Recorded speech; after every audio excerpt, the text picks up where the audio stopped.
All right, guys, welcome back to Wild Rider Outdoors. More importantly, this is the first edition of Wild Rider Kitchen. Today on the menu, we've got gumbo. We've got a ton of different meats we're going to try this time.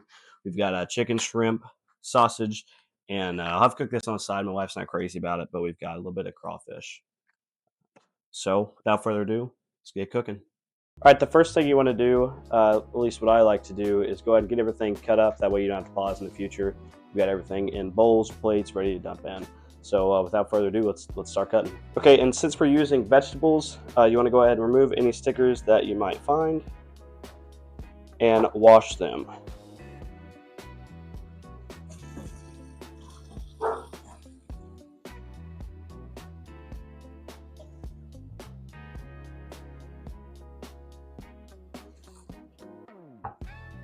Do people wash onions? I don't know.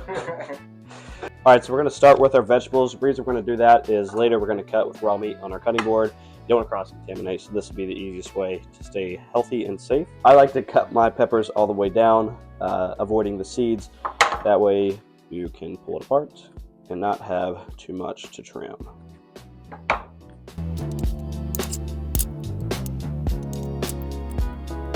Okay, then I like to press them flat, cut them in thin strips. Tucking your fingers so you don't cut yourself. Shout out to my favorite cook that often likes to cut her fingers. If you're watching, you'll know who you are. She does it with love though, so it's okay.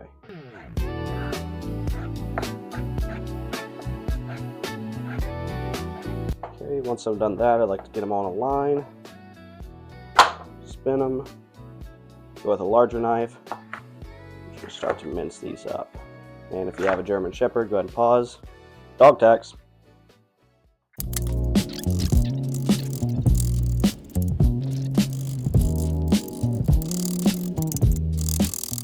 Alright, so when you're cutting your peppers, it's pure preference on what size you want the peppers to be. I like having a larger pepper size, so I'm going to leave it this. You always could mince it down a little bit further, but just take your bowl. We're going to throw all our vegetables in there. And move to your second pepper.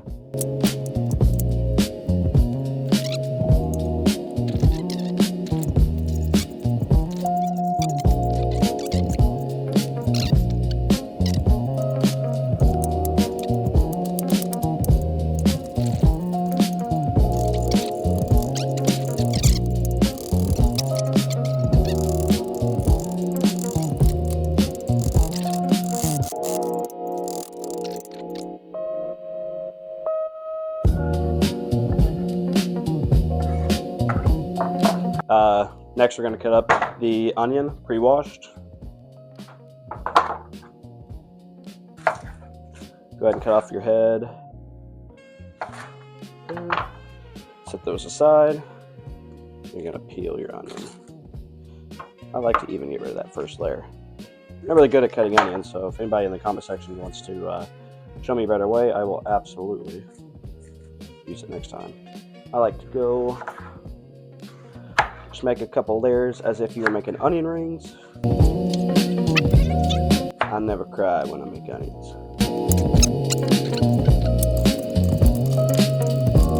Alright, maybe it's good.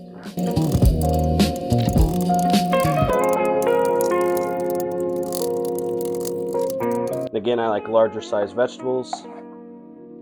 So, maybe just a little bit larger. And then cut your other half.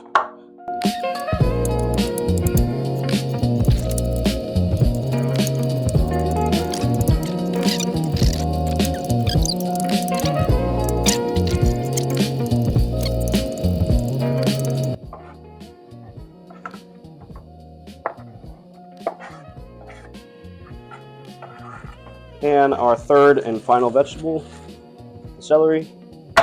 We will save the rest of it, but for this purpose, we're going to find two good looking ones. Yeah, those are all good. Let's go with three. Three good looking celery stalks. Set the rest to the side, and we're just going to trim them up.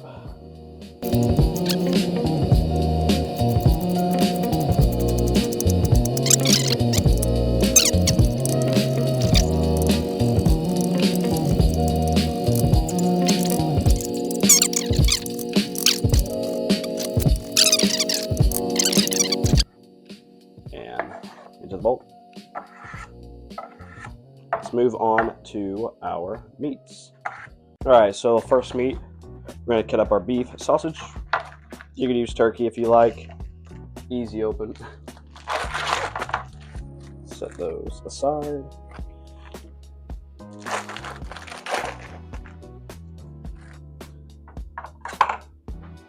Dog tags. All right. Try that. Cameraman tag. Cook tags. You can cut it real thick, real thin. I like it a little bit thicker. My wife doesn't like sausage, so I get to cut it how I like it.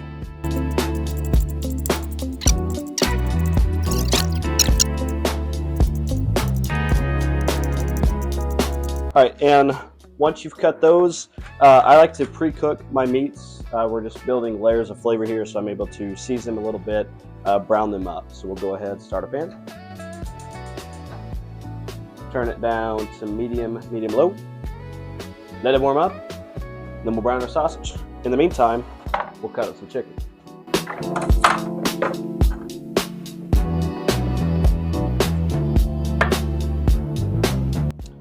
And again, this sausage was pre-cooked, so I cook it before the chicken. Chicken's raw, it always goes last.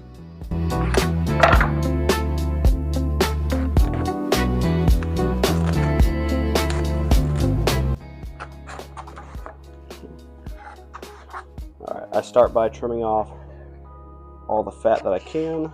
Need to get something to throw this in.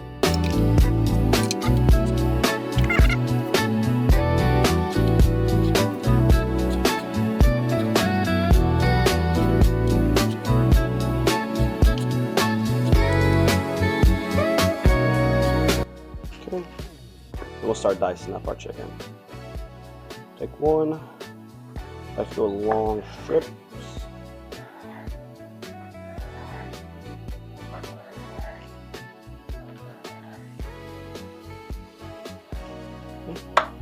Take them, turn them sideways, and as you go across, easily diced. I like to use my ceramic knife for this. This thing is really sharp. No dog tax on raw chicken.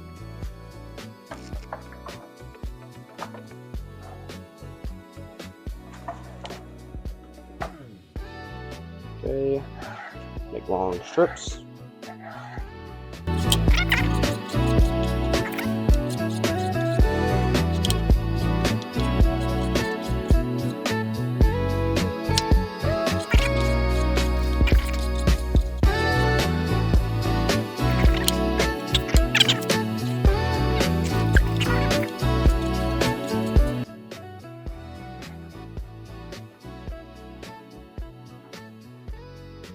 Alrighty.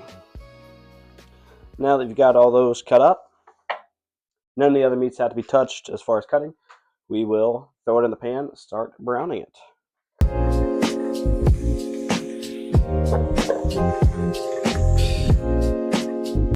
Once it's in there, I like to hit it with just a little bit of the original Tony seasoning. Again, just building the layers.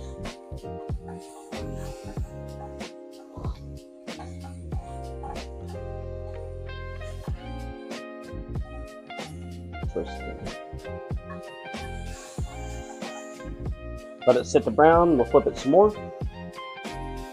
I'm a big pepper guy, so we're going to hit it with just a little bit of black pepper.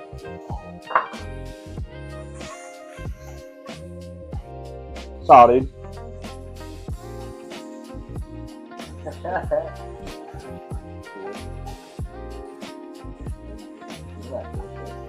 It's a gyroscope too. What? And once you've got that, we're going to take our sausage, transfer it to this blue bowl.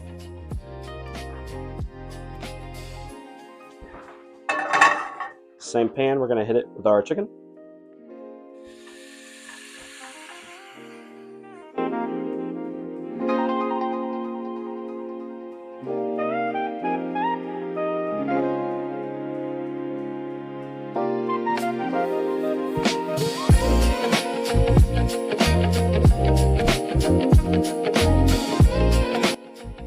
You're going to cook your chicken until it's all the way cooked.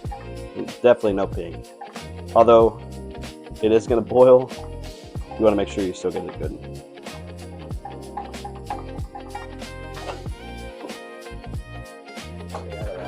Shake. Other paw. Okay. Sit. Shake. Spin. Shake. Spin.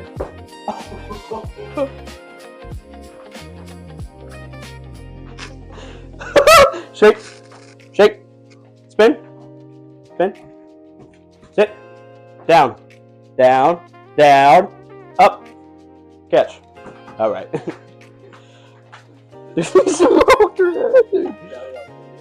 Oh god.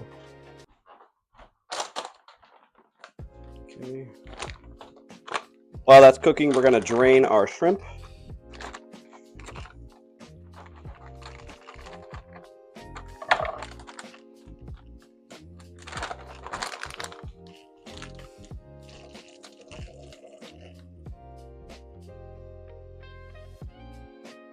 Okay. So to the side, that way we can cook it just a little bit when we do this.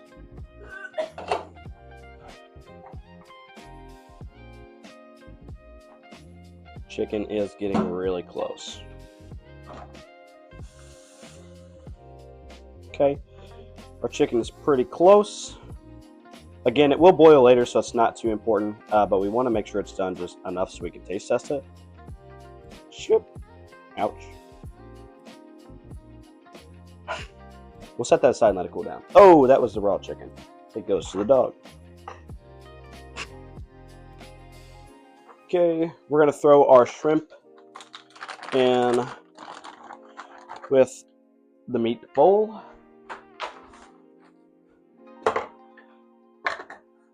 Because now that our chicken is done for now, give it a couple splashes. We're going to save the bottom. A lot of flavor left in this pan. We're going to use it all here. Shut up gas and pour it in. We're going to pour that all over top of the shrimp so we can start soaking that up. And we'll set this to the side and start the roux. Okay, so to start, you're going to go with 1 cup of flour. I'm using a spoon into the measuring cup to try to keep it soft. That way you get a better measurement. It's packed. Sometimes you'll put a little bit extra in that you probably shouldn't. Give it a shake. A couple more. And once you've got a cup of flour is in. Your second ingredient is going to be 2/3 cup of vegetable oil. Number 1. And a little bit overflowing, but number 2. These two things are going to start your roux. You'll put this on low to medium heat and stir consistently for up to 30 minutes until those mix solidly together and become a caramel color. All right, so you've got your flour and your oil in there. We're going to start the roux. So we're going to turn the gas on. We're going to go to just below medium. And now for the next 30 minutes, or until you've reached your desired color, you're going to start pushing this around in the pan. Eventually it will incorporate together and be the roux. It's going to take a while. So again, we're still mixing here. We're still a long way from the color we're looking for. Like I said, it will be like a dark caramel.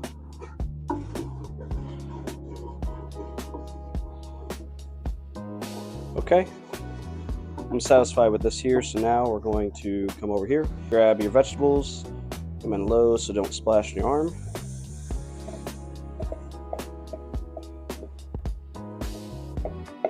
You're going to cook this until all your vegetables starting to soften. If you don't get them soft enough at the moment, they will boil down later, but this step is crucial to getting them to start that process. Now that these are starting to get soft, I'm going to come over and grab your garlic. Take a big scoop of that, toss it in. And you're going to mix this all in real good until you start to smell that garlic cooking. Okay? Now that we let that go for a couple minutes, we're going to come over. You're gonna go half and half, meaning you're gonna dump 2 of these in, and then I fill 1 of these up with water. And pour.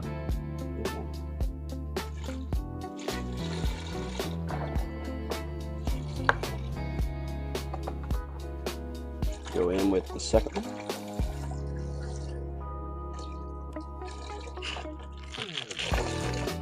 Okay, now we're going to fill up 1 of these up with water.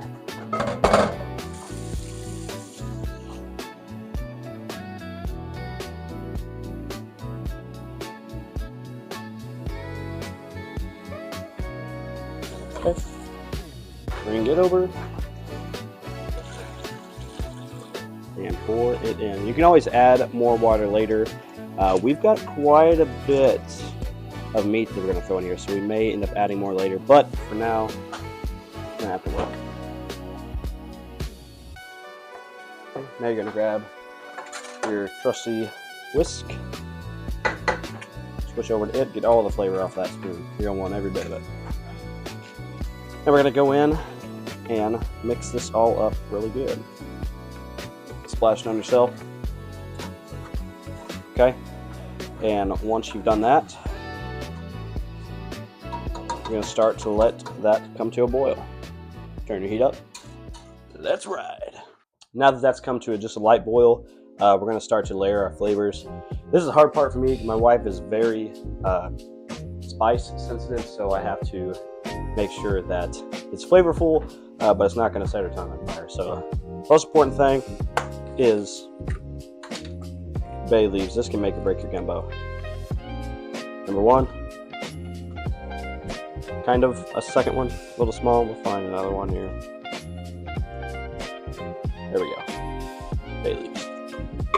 Then we're going to go in with some Cajun Seasoning from our local Wonder Market here in town. Shout out them. Then we're going to hit it with just a little bit of Slap Yo Mama. And then back with the Tony's Creole. Hopefully that's not going to set it on fire, but hey, it'll be good for me.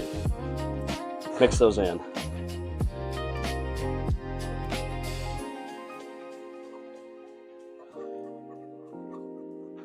And once you've mixed this up, we're going to put the lid on, let it boil for a while, continue to soften up those vegetables, and then when it's getting really close, probably 10 minutes out or so, we'll throw in our meat, let it all cook together.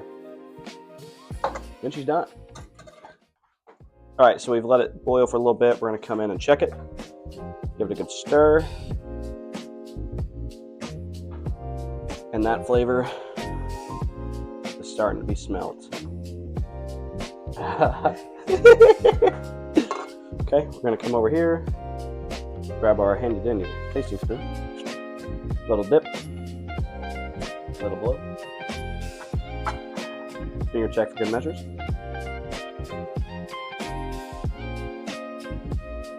Tastes like gumbo. It's good, but it's not good enough. You always want to be better. Bam! Second round of Tony's Seasoning.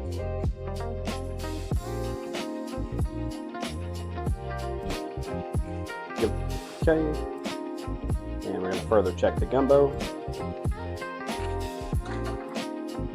The smell is really starting to come together. It's been 20 minutes maybe, so we're getting fairly close to being able to add in our meats.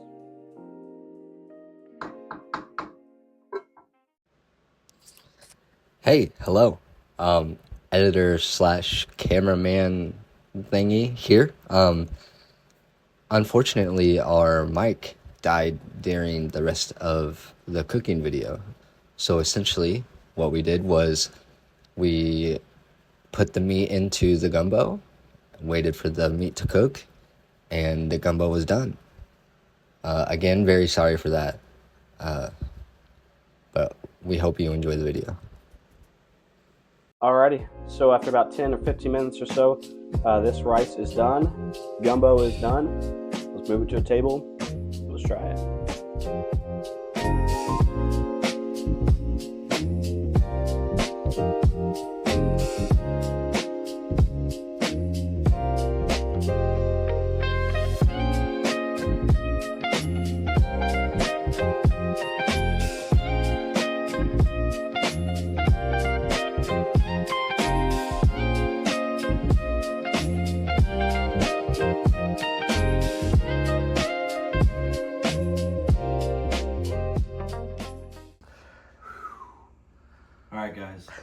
that's going to be the end of this episode of Wild Riders Outdoors, first edition, Wild Rider Kitchen. I'm absolutely stuffed. It was very, very good. You can always cheat and make your own roux. Make your own. It's so much better. The spiciness was a nice touch too. Very, very good. But thanks for hanging out for the first ever Wild Rider Kitchen. We'll see you guys in the next one. Not sure what we're going to make yet. I think it's going to rhyme with lab.